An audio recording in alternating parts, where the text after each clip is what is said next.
Hi guys!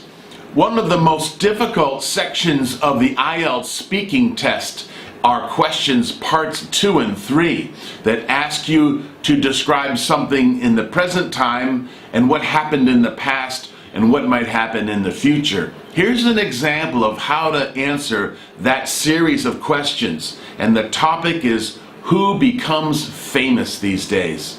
So I'll begin with the answer. People who are famous today can be performers, musicians or actors. They can be sports stars. They can be politicians, famous scientists, famous authors, and famous business people. Some of the people we see as famous today are famous for just being famous, like a reality TV star or someone who seems kind of silly and frivolous. Other people who are famous today are making a contribution to the world. For example, Bill Gates from Microsoft is one of the wealthiest people in the world, but he's giving away all of his money to charity to help poor people. In the past, we know who is famous by their biographies or what they contributed that's been recorded in history.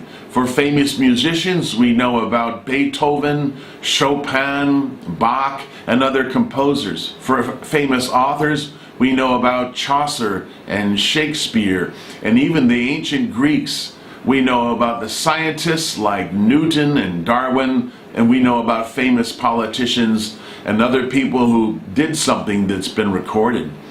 In the future, it's likely that sports stars will still be popular and performing artists will be popular.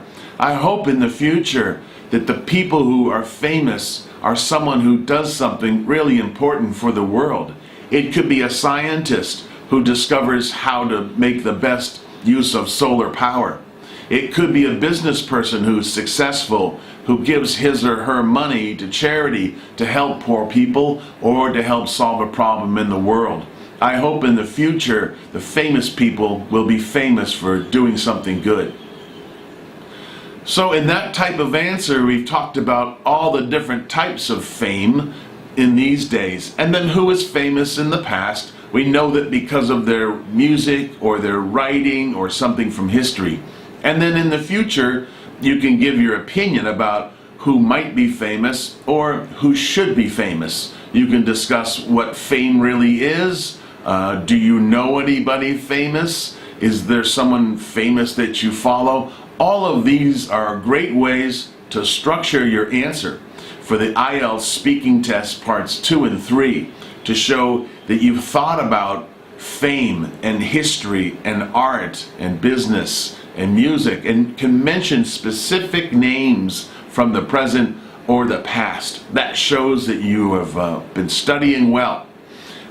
Study hard, and remember, in the IELTS speaking test, you must tell a story that has a lot of details that's interesting for that IELTS examiner. The IELTS examiner is a teacher, and he or she loved to read books or want to write a book or may have written a book. They love stories. They're really not accountants or doctors or engineers from a technical field. Their area of expertise is English and the beauty and complexity of English. So if you can show that you appreciate that beauty of English by telling a story about your life or about something that you know, that will make your IELTS speaking test answer a lot more interesting than the person who's competing against you. Most IELTS speaking test applicants tell very dull stories. If you can make your story more interesting with details about yourself or your opinions or what you know, you will raise your IELTS speaking test score much higher and go to where you want to go, to study or to live. Study well and tell a great story. You can subscribe to these videos all about the IELTS speaking test. I've done many for my students, and I've taken all that I know and put it in a book about the IELTS speaking test. You can see a link to the book below in the description. It's helped lots of students, and I hope it can help you. Thanks for watching, and I'll see you in the next video.